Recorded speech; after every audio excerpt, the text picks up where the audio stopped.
Selamat datang di Sorex Motivation, tempat di mana Anda menemukan kekuatan untuk meraih impian Anda. Di channel ini, kami berkomitmen untuk memotivasi dan menginspirasi Anda dengan ide-ide dan strategi yang telah terbukti efektif dari para ahli dan pemikir sukses. Setiap video adalah langkah Anda menuju kesuksesan pribadi dan profesional. Jadi, siapkan diri Anda untuk mendapatkan tips, teknik, dan cerita yang akan membangkitkan semangat dan mendorong Anda mencapai tujuan Anda. Sejarah pajak dan kekuatan korporasi. Saya ingat waktu di sekolah diceritakan tentang kisah Robin Hood dan Merry Man-nya. Guru sekolah saya mengira itu adalah cerita hebat tentang seorang pahlawan yang romantis, tipe Kevin Costner, yang merampok dari orang kaya dan memberikannya pada orang miskin. Ayah saya yang kaya tidak melihat Robin Hood sebagai seorang pahlawan. Dia menyebut Robin Hood seorang bandit atau bajingan. Robin Hood mungkin sudah lama tiada, tetapi para pengikutnya hidup terus. Betapa sering saya masih mendengar orang mengatakan, mengapa orang kaya tidak membayarnya? Atau, orang kaya harus membayar pajak lebih banyak dan memberikannya kepada orang miskin.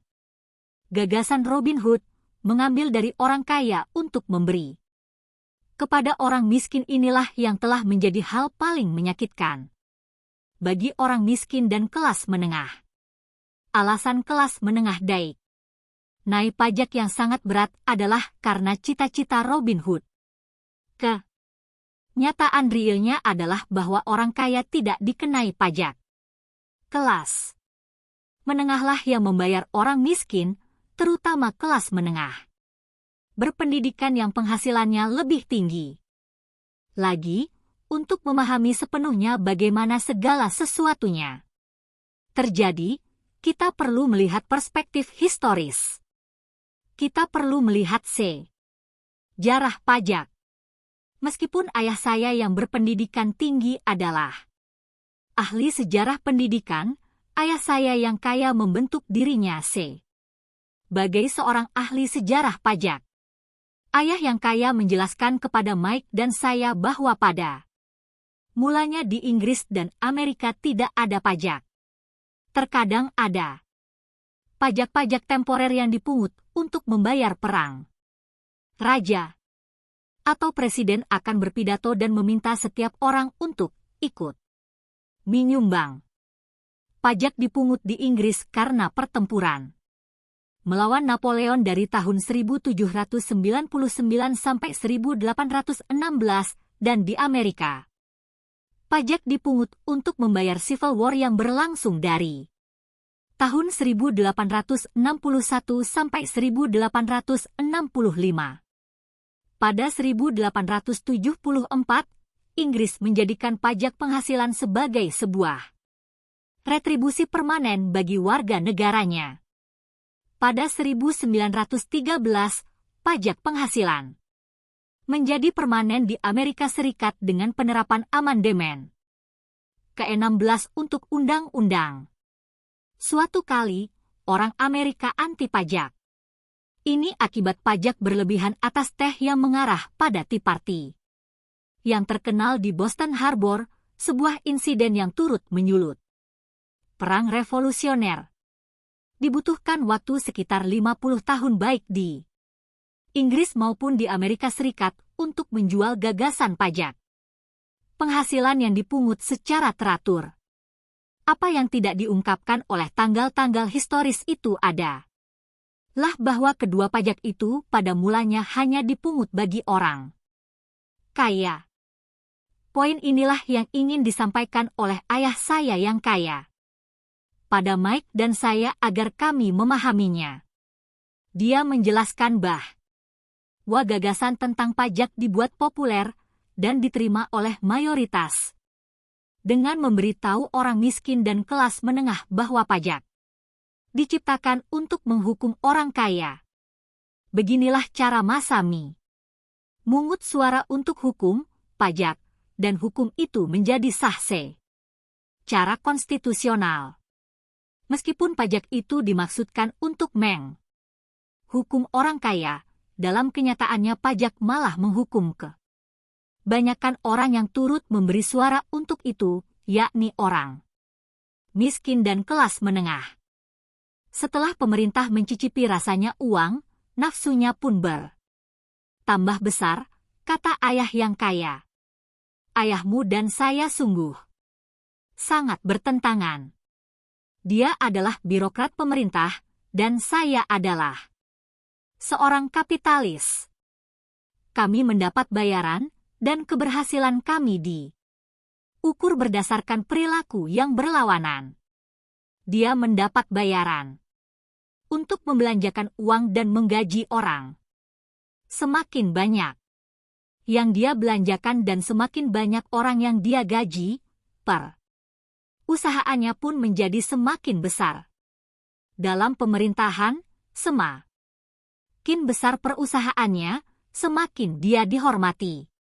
Sebaliknya, dalam perusahaan saya, semakin sedikit orang yang saya gaji dan semakin sedikit uang yang saya belanjakan, saya semakin dihormati oleh para investor saya.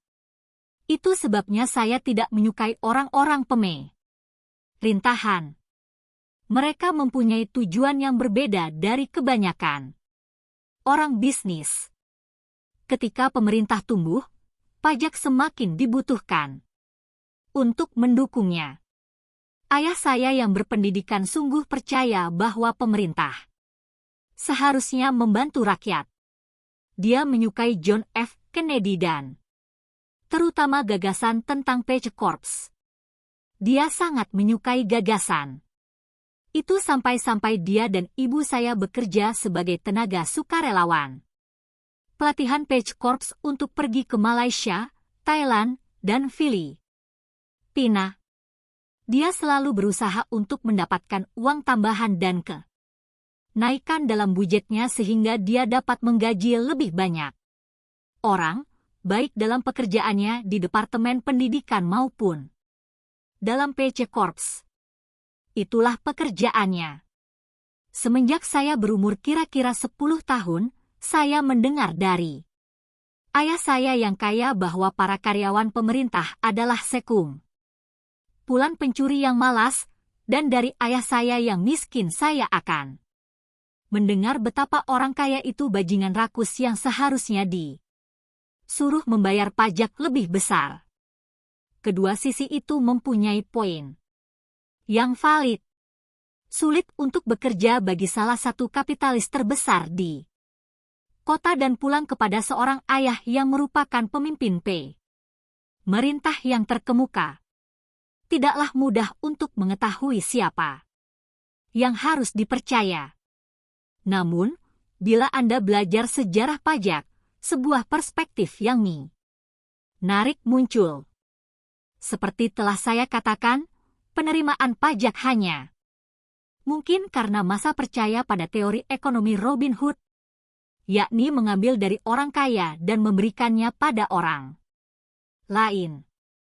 Masalahnya adalah bahwa nafsu pemerintah akan uang begitu besar sehingga pajak segera dibutuhkan untuk dipungut dari kelas menengah juga, dan dari sana pajak terus menetes. Di sisi lain, orang kaya melihat sebuah peluang. Mereka tidak bermain dengan perangkat aturan yang sama.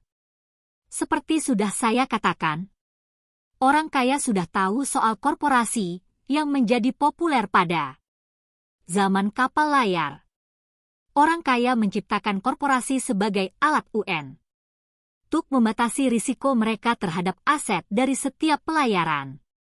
Orang kaya menaruh uang mereka dalam korporasi yang membiayai perjalanan. Korporasi akan menggaji orang untuk berlayar ke dunia baru untuk mencari harta.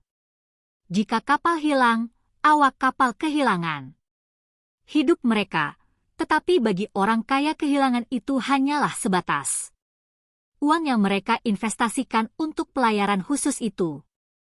Diagram berikut ini memperlihatkan bagaimana struktur perusahaan duduk di luar laporan rugi laba dan neraca pribadi Anda. Bagaimana orang kaya memainkan permainan? Pengetahuan akan kekuatan struktur legal korporasilah yang sungguh memberi orang kaya keuntungan besar melampaui orang miskin dan kelas menengah. Karena mempunyai dua orang ayah yang mengajar saya, satu sosialis dan satunya kapitalis, dengan cepat saya mulai menyadari bahwa filosofi kapitalis lebih memberi pengertian finansial pada saya. Tampak bagi saya bahwa kaum sosialis akhirnya menghukum diri mereka sendiri hanya karena mereka kurang pendidikan finansial. Tidak peduli apapun yang diajukan oleh halayak ramai yang mengambil dari orang kaya selalu menemukan cara untuk mengakali mereka. Itu sebabnya kenapa pajak akhirnya juga dipungut dari kelas menengah. Orang kaya mengakali kaum intelektual semata-mata karena mereka memahami kekuatan uang, subjek, yang tidak diajarkan di sekolah. Bagaimana orang kaya mengakali kaum intelektual? Setelah pajak yang mengambil dari orang kaya disahkan, kas mulai mengalir ke dalam brankas pemerintah. Awalnya, rakyat senang. Uang telah dibagikan kepada karyawan pemerintah dan orang kaya. Uang itu jadi milik karyawan pemerintah dalam bentuk pekerjaan dan uang pensiunan. Uang itu menjadi milik orang kaya lewat pabrik-pabrik. Mereka yang menerima kontrak pemerintah. Pemerintah menjadi kolam uang raksasa, tetapi masalahnya terletak pada manajemen fiskal atas uang tersebut. Sama sekali tidak ada perputaran kembali atas uang tersebut.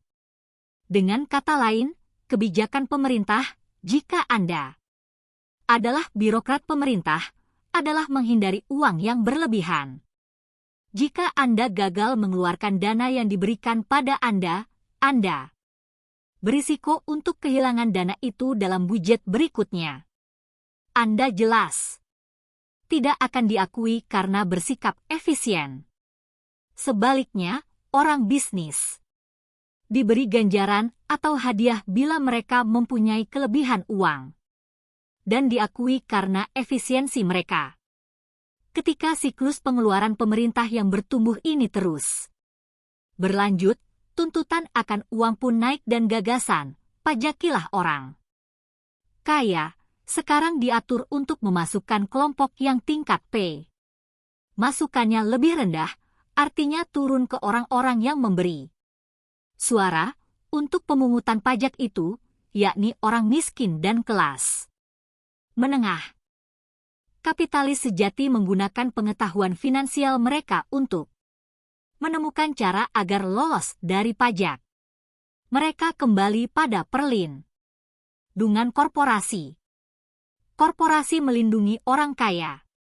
Tetapi apa yang tidak diketahui oleh banyak orang yang tidak pernah mendirikan korporasi adalah bahwa sebuah korporasi bukanlah sesuatu yang real, yang terlihat nyata. Korporasi hanyalah sebuah file folder, map arsip, dengan beberapa dokumen legal di dalamnya, tertumpuk di suatu kantor pengacara yang terdaftar pada agen pemerintah negara. Bukanlah sebuah bangunan besar dengan nama korporasi di atasnya. Bukanlah sebuah pabrik atau sekelompok orang. Korporasi hanyalah buah dokumen legal yang menciptakan sebuah badan legal tanpa jiwa.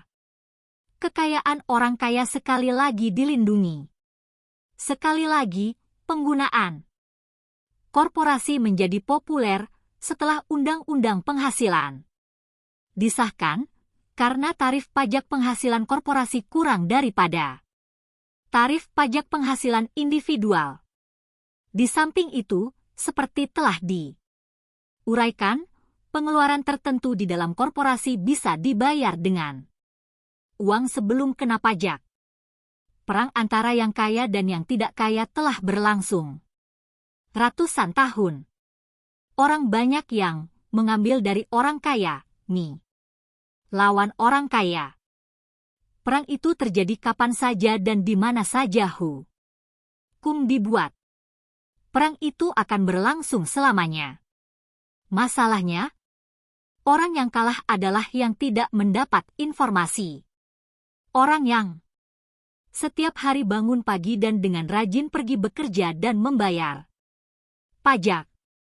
Seandainya mereka tahu cara orang kaya memainkan permainan, mereka bisa memainkannya juga. Bila demikian, mereka akan berada di jalan mereka menuju kemandirian finansial mereka sendiri. Itu sebabnya saya merasa ngeri setiap kali saya mendengar orang tua menasihati anak mereka untuk pergi ke sekolah agar mereka bisa mendapatkan pekerjaan yang aman dan terjamin. Seorang karyawan dengan pekerjaan yang aman dan terjamin tanpa kecerdasan finansial tidak akan lolos dari pergumulan finansial. Rata-rata orang Amerika sekarang bekerja 5-6 bulan untuk pemerintah sebelum mereka menghasilkan cukup uang untuk melunasi pajak mereka. Menurut pendapat saya, itu waktu yang lama. Semakin keras Anda bekerja, semakin banyak Anda membayar pemerintah. Itu sebabnya saya yakin bahwa gagasan mengambil dari orang kaya berbalik mengenai orang-orang yang menyetujui pungutan pajak itu. Setiap kali orang berusaha menghukum orang kaya tidak menurut begitu saja, mereka bereaksi. Mereka mempunyai uang, kekuatan kekuasaan, dan keinginan untuk mengubah segala sesuatunya. Mereka tidak hanya duduk diam dan dengan sukarela membayar pajak yang lebih besar. Mereka mencari cara-cara untuk meminimalkan beban pajak mereka. Mereka menyewa pengacara dan akuntan, dan mendesak para politikus untuk mengubah hukum atau menciptakan lubang-lubang yang legal. Mereka mempunyai sumber untuk melakukan perubahan. Kitab Undang-Undang Perpajakan Amerika Serikat juga mengizinkan cara-cara lain untuk menghemat pajak. Kebanyakan cara ini tersedia bagi siapapun, tetapi orang kayalah yang biasanya mencari cara-cara itu karena mereka memikirkan bisnis mereka. Sebagai contoh, 1031 adalah jargon untuk bab 1031 dari Internal Revenue Code yang mengizinkan seorang penjual menunda pembayaran pajak atas sebuah real estate yang dijual untuk mendapatkan keuntungan modal, capital gain, melalui penukaran dengan sebuah real estate yang lebih mahal. Real estate adalah satu alat investasi yang memberikan keuntungan pajak yang besar seperti itu. Sejauh Anda terus berdagang dalam nilai, Anda tidak akan dikenai pajak atas keuntungan itu sampai Anda cairkannya. Orang yang tidak mengambil keuntungan atas penghematan pajak yang ditawarkan secara legal ini kehilangan kesempatan besar untuk membangun kolom aset mereka. Orang miskin dan kelas menengah tidak mempunyai sumber daya yang sama. Mereka hanya duduk dan membiarkan jarum pemerintah menusuk lengan mereka dan darah mereka diisap. Sekarang, saya masih saja kaget melihat jumlah orang yang membayar pajak lebih besar atau mengambil pengurangan yang lebih sedikit hanya karena mereka takut pada pemerintah. Dan saya sungguh tahu bahwa petugas pajak pemerintah bisa menjadi sangat menakutkan dan mengancam. Saya mempunyai cukup banyak teman yang bisnisnya ditutup dan dihancurkan, padahal mereka mengetahui bahwa hal itu adalah kesalahan pemerintah. Saya sadar akan itu semua. Tetapi hasil kerja dari Januari sampai pertengahan Mei adalah sebuah harga yang tinggi untuk membayar intimidasi itu. ayah saya yang miskin tidak pernah melawan. Ayah saya yang kaya juga tidak melawan. Hanya saja, dia memainkan permainan itu dengan lebih cerdik, dan dia melakukannya lewat korporasi rahasia terbesar orang kaya. Anda mungkin ingat pelajaran pertama yang saya pelajari dari ayah. Saya yang kaya. Saya seorang bocah berumur 9 tahun yang harus duduk dan menunggu dia untuk memilih berbicara kepada saya. Saya seringkali duduk di kantornya menunggu dia untuk menemui saya. Dia sengaja mengabaikan saya. Dia menginginkan saya untuk mengakui kekuatannya dan menumbuhkan hasrat untuk mempunyai kekuatan itu bagi diri saya sendiri suatu hari nanti. Selama tahun-tahun, saya studi dan belajar dari dia. Dia selalu mengingatkan saya bahwa pengetahuan adalah kekuatan, power. Dan dengan uang datanglah kekuatan yang lebih besar yang menuntut pengetahuan yang benar untuk menjaganya dan melipat gandakannya. Tanpa pengetahuan itu, dunia mempermainkan Anda. Ayah yang kaya terus-menerus mengingatkan Mike dan saya bahwa penggertak terbesar bukanlah bos atau supervisor, tetapi petugas pajak. Petugas pajak akan selalu mengambil lebih jika Anda membiarkan dia. Pelajaran pertama tentang mempunyai uang yang bekerja untuk saya, yang dipertentangkan dengan bekerja untuk uang, adalah sungguh-sungguh soal kekuatan, power. Jika Anda bekerja untuk uang, Anda menyerahkan kekuatan itu kepada majikan Anda. Jika uang Anda bekerja untuk Anda memegang dan mengendalikan kekuatan itu. Setelah kami mempunyai pengetahuan tentang kekuatan uang yang bekerja untuk kami, dia menginginkan kami untuk bersikap pandai secara finansial dan tidak membiarkan para penggertak atau pengganggu mempermainkan kami. Anda harus mengetahui hukum itu dan bagaimana sistemnya bekerja. Jika Anda bodoh, sangatlah mudah digertak. Jika Anda tahu apa yang Anda bicarakan, Anda mempunyai kesempatan untuk melawan. Itu sebabnya dia membayar begitu banyak untuk akuntan pajak dan pengacara yang pandai. Tapi itu masih lebih murah dibandingkan dengan membayar pemerintah. Pelajaran terbaiknya bagi saya, yang saya gunakan sepanjang hidup saya, adalah berpandai-pandailah dan kamu tidak akan terlalu banyak dipermainkan. Dia tahu hukum karena dia adalah warga negara yang patuh pada hukum. Dia tahu hukum karena sangatlah mahal bila tidak mengetahui hukum. Jika kamu tahu kamu benar, kamu tidak takut untuk balik melawan. Bahkan jika Anda menerima Robin Hood dan gerombolan Merry Men-nya. Ayah saya yang berpendidikan tinggi selalu mendorong saya untuk mencari pekerjaan yang baik dengan korporasi yang kuat.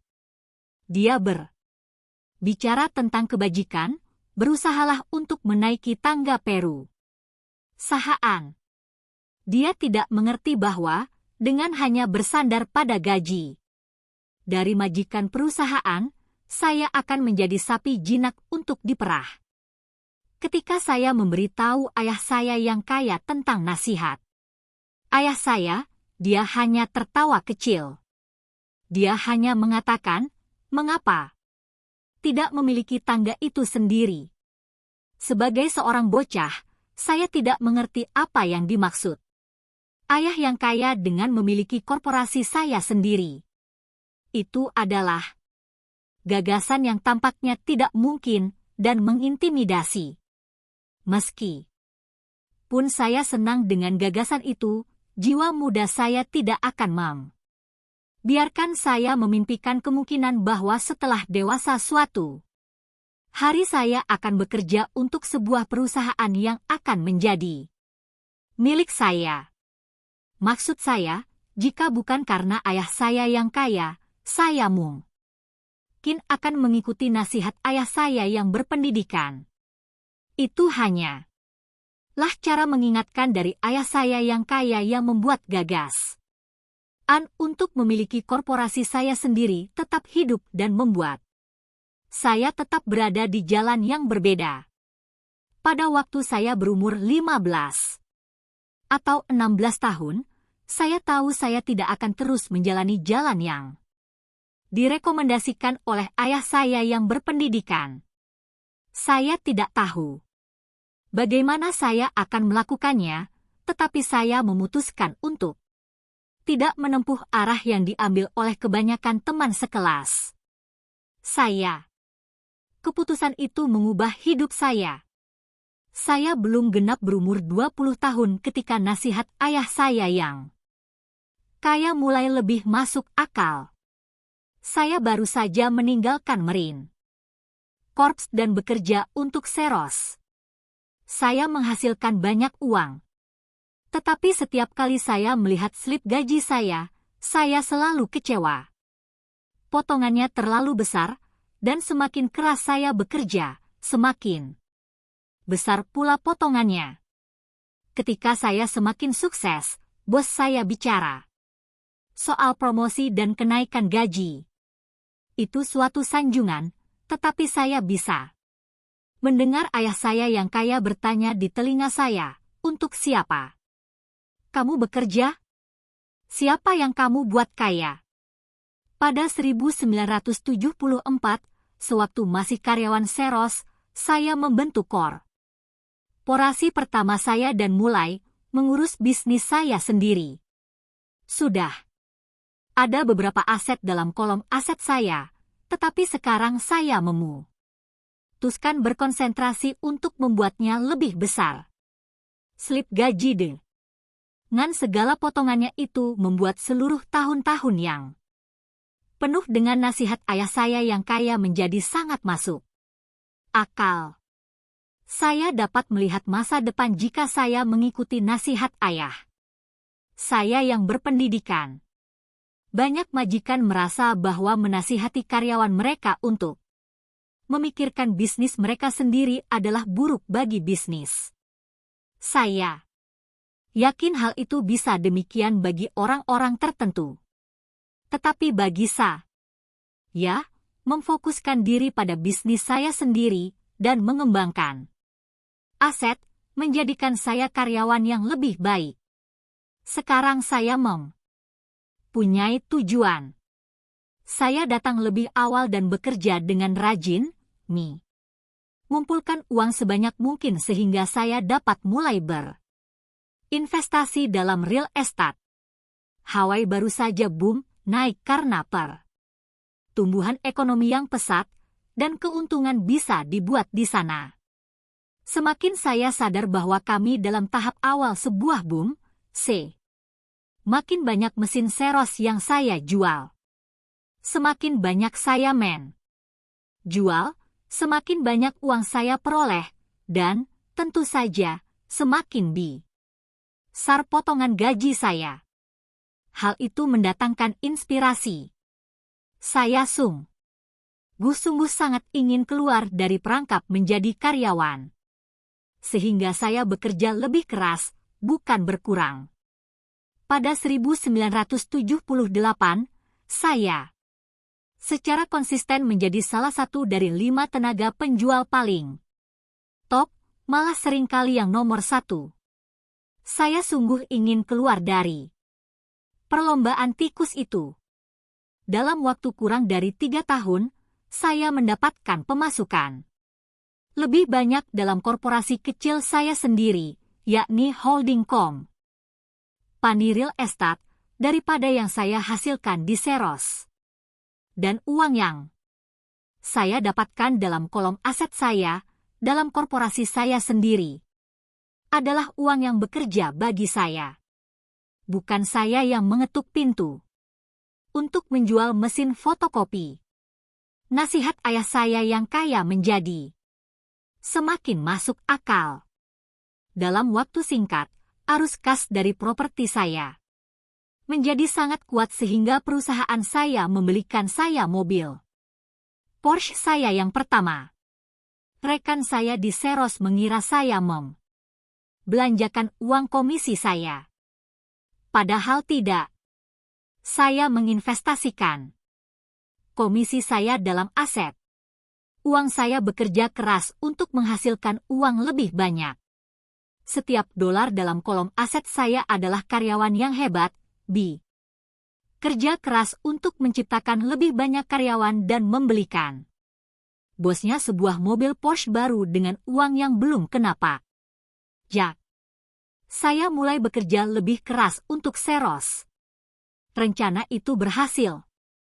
Dan Porsche saya adalah buktinya.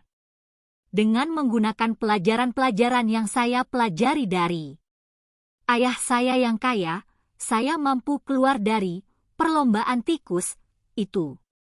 Karena menjadi karyawan pada umur muda. Hal itu mungkin karena pengetahuan finansial yang kokoh yang saya peroleh melalui pelajaran. Pelajaran itu.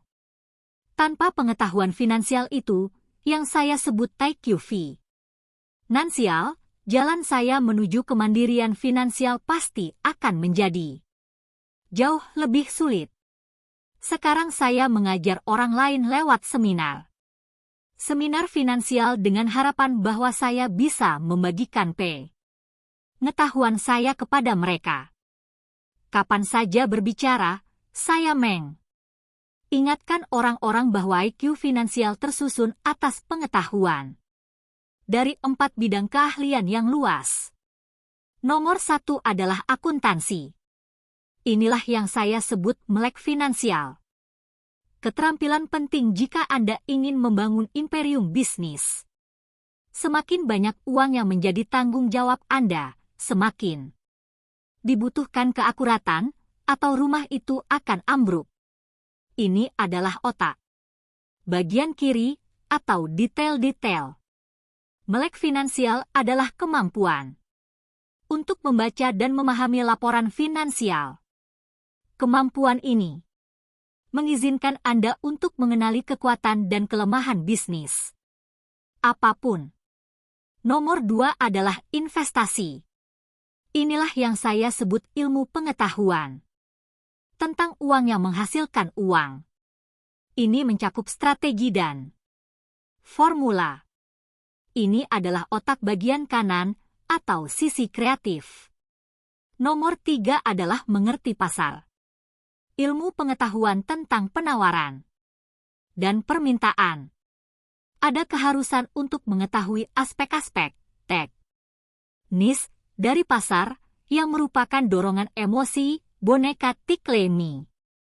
Elmo dalam saat Natal 1996 adalah kasus pasar yang bersifat teknis atau dorongan emosi. Faktor pasar lainnya adalah dasar atau pengertian ekonomis akan investasi. Apakah investasi masuk akal atau tidak? Masuk akal didasarkan pada kondisi-kondisi pasar yang sekarang. Banyak orang berpikir bahwa konsep-konsep investasi dan pemahaman akan pasar terlalu kompleks dan rumit untuk anak-anak. Mereka tidak dapat melihat bahwa anak-anak mampu mengetahui subjek itu secara intuitif. Bagi mereka yang tidak familiar dengan boneka Elmo, ia adalah salah satu tokoh dalam Sesame Street yang sangat dipuji-puji oleh anak-anak persis sebelum Natal. Kebanyakan anak menginginkannya, dan mereka mencatatnya di tempat teratas daftar hadiah Natal yang mereka inginkan.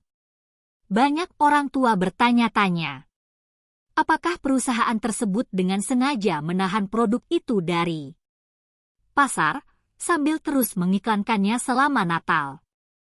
Kepanikan terjadi karena permintaan sangat tinggi dan persediaan kurang. Karena tidak dapat membeli boneka tersebut di toko, para calo melihat peluang untuk mendapatkan keuntungan kecil dari orang tua yang putus asa. Orang tua yang tidak beruntung karena tidak mendapatkan boneka itu dipaksa untuk membeli mainan lain untuk Natal. popularitas boneka.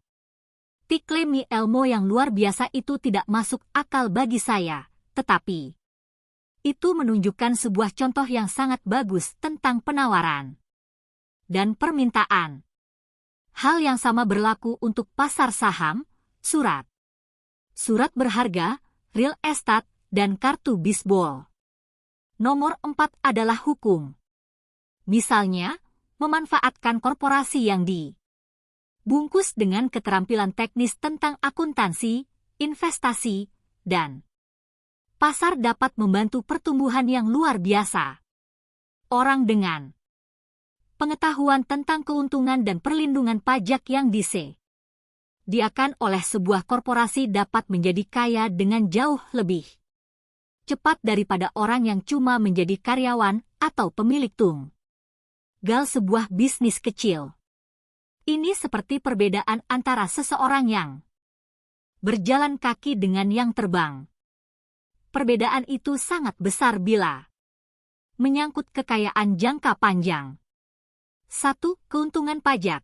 Korporasi dapat melakukan begitu banyak hal yang tidak dapat dilakukan individu, seperti membayar pengeluaran sebelum ia membayar pajak. Ini adalah bidang keahlian yang menyeluruh dan sangat menarik, tetapi tidak perlu dimasuki kecuali Anda mempunyai aset yang cukup besar atau sebuah bisnis.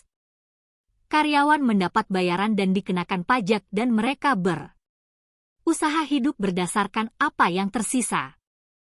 Korporasi mendapat bayaran, membelanjakan segala sesuatu yang ia bisa, dan dikenai pajak atas apa yang tersisa. Ini adalah salah satu lubang pajak legal yang terbesar yang digunakan oleh orang kaya. Hal itu mudah diadakan dan tidak mahal jika Anda memiliki investasi yang menghasilkan arus kas yang baik.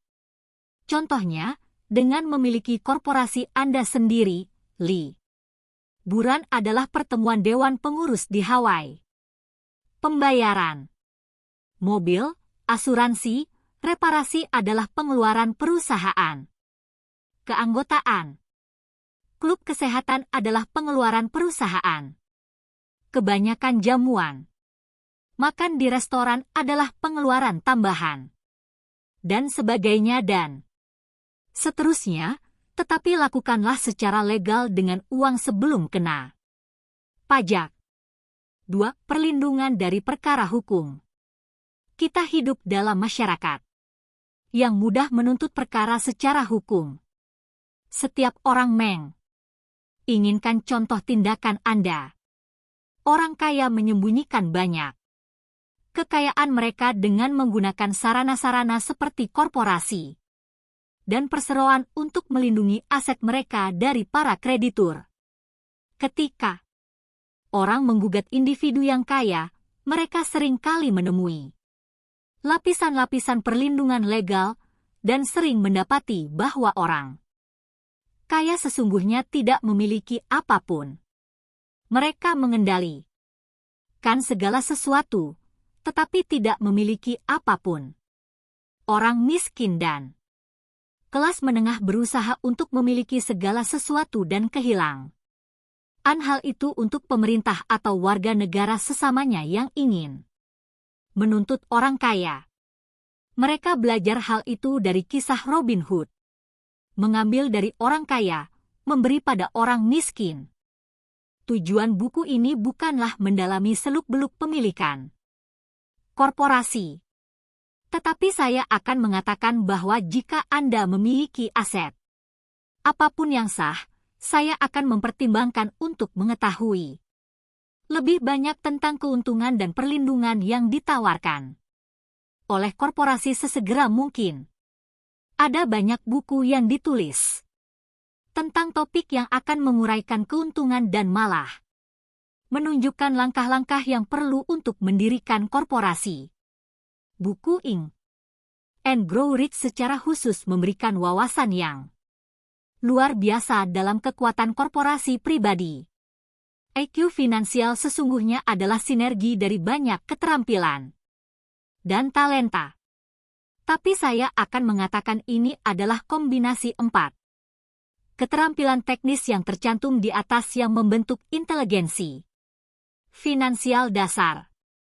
Jika Anda bercita-cita untuk menjadi kaya raya, kombinasi keterampilan-keterampilan itulah yang akan memperkuat inteligensi finansial seseorang. Ringkasnya, orang kaya dengan perusahaan 1.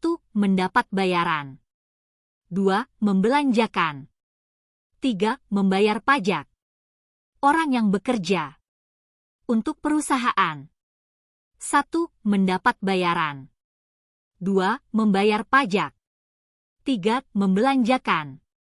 Sebagai bagian strategi finansial Anda secara menyeluruh, kami sangat merekomendasikan untuk memiliki korporasi Anda sendiri yang membungkus aset Anda. Terima kasih telah menonton episode kali ini di Sore X Motivation. Semoga konten hari ini memberi Anda dorongan dan wawasan yang Anda butuhkan untuk mencapai tujuan Anda. Jika Anda menemukan nilai dalam video ini, jangan lupa untuk memberi like, berbagi, dan tinggalkan komentar di bawah tentang apa yang paling memotivasi Anda. Dan pastikan untuk berlangganan dan tekan tombol notifikasi, agar Anda selalu mendapatkan update terbaru dari kami. Teruslah berjuang, teruslah belajar, dan ingatlah, kesuksesan adalah perjalanan, bukan tujuan akhir. Sampai jumpa di video berikutnya.